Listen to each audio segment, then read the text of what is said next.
नमस्ते बच्चों। तो आज हम गणित का विभाजक और विभाज्य ये हम लोग सीखेंगे। अब यहाँ पे देखो, यहाँ पे एक छोटा सा दादा और संजू के बीच में जो बात हो रही है वो हम पढ़ेंगे। इसे पढ़ने के बाद विभाजक और विभाज्य ये तुम्हें थोड़ा स्पष्ट हो जाएगा। ठीक है। दादा, मेरे पास 12 पेड़े हैं, कितने कितने के समूह में पेड़े बांटे जाएं कि एक भी पेड़ा न बचे। दादा के पास कितने हैं? 12 पेड़े हैं। कितने हैं? 12 पेड़े हैं।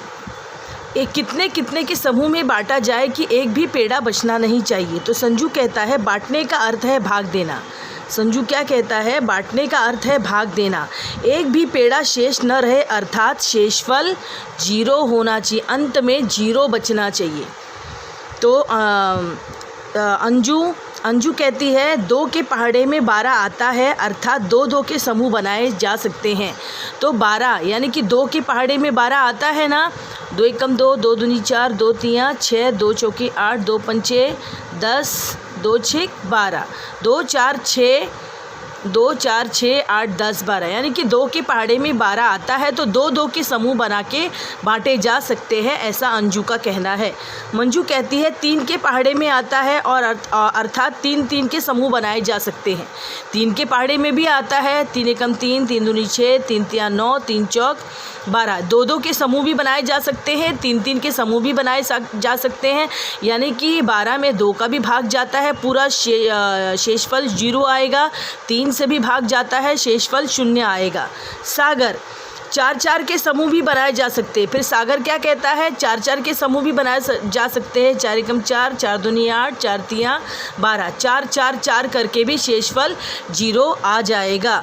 अब अनीता का क्या कहना है? क्या 5-5 के समूह बनाए जा सकते हैं? अनीता का क्या कहना है? क्या 5-5 के समूह बनाए जा सकते हैं? अब तुम्हें क्या लगता है? 5 के पहाड़े में 12 आता है क्या? नहीं। इसका मतलब 5-5 के समूह नहीं बनाए जा सकते। अंजू 6 से 12 में भाग जाता है। फिर अंजू क्या कहती है? 6 से 12 में भाग जाता है। 6 एकम 6, 6 दूनी 12 यानी कि उसके बाद 6 के पहाड़े में भी आता है। 7 के पहाड़े में आता है? नहीं। 8 नहीं। 9 10 11 नहीं। 12 का 12 में जाता है। यानी कि 2 3 4 6 और 12 इनमें जाता। देखिए 2 3 4 6 एक तो सभी में जाता है। 1 2 3 4 6 12 इन सभी संख्याओं में 12 से निःशेष भाग जाता है, अर्थात शेषफल 0 आता है। शेषफल 0 आता है। इसलिए इन सबको 12 के विभाजक, इन सबको यानी कि 1 2 3 4 6 12 इन सभी को 12 के विभाजक यानी कि गुणनखंड कहते हैं।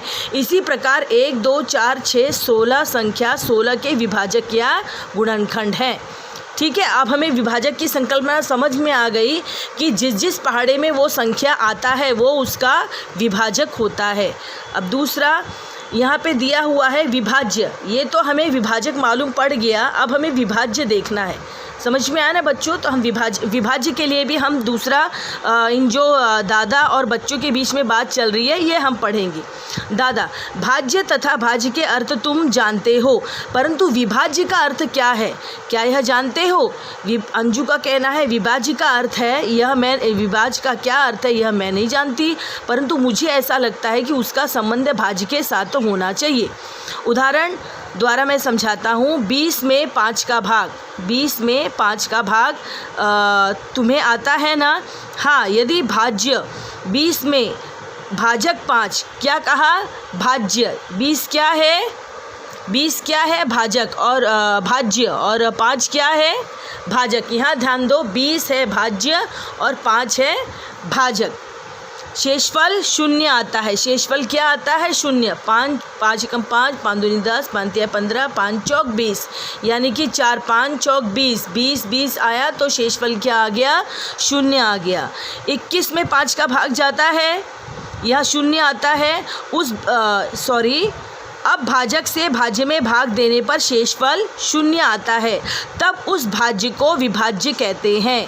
अब ये जो भाज्य है, ये भाज्य से भाजक में भाग देने पर शेषफल 0 आता है, तो इस भाज्य को विभाज्य कहते हैं। क्या कहते हैं? विभाज्य।